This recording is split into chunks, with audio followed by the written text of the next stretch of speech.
Na wewe umekaa mno kwenye mgongo wangu. Unachangia ngapi? Mheshimiwa Rais wa Jamhuri ya Muungano wa Tanzania, mimi nachangia 100,000. Unayo hapo. Itoe hapa.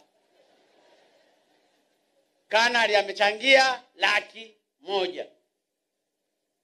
Sasa nitawashangaa ninyi mliokaa huko hata msichangie hata 5,000 hata 2,000.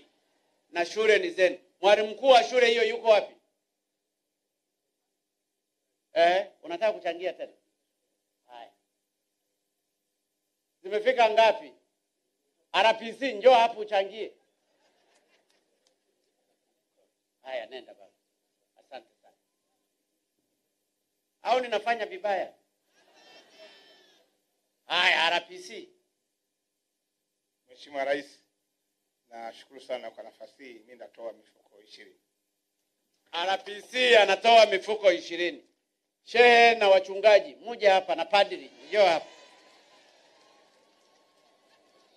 Wanasema ya Bwana mpe Bwana, ya Kaisari mpe Kaisari.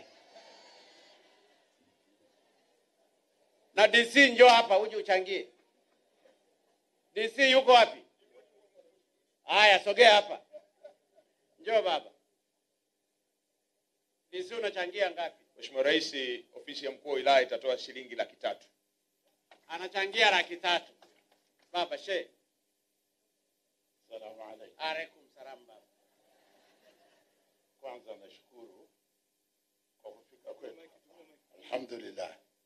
Nashukuru sana. Na mimi nilikutabiri kabla hujachaguliwa. Nilikutabiri kwamba wewe ni mwadilifu inshallah. Sasa kwa niaba ya Waislamu hapa wa Kongwa, sisi tutatoa 200,000 inshallah. Asante sana. Inshallah. Baba Paroko. Asante sana Mheshimiwa Rais. Mimi kwa niaba ya waamini wangu tutachangia 100,000. Asante sana baba.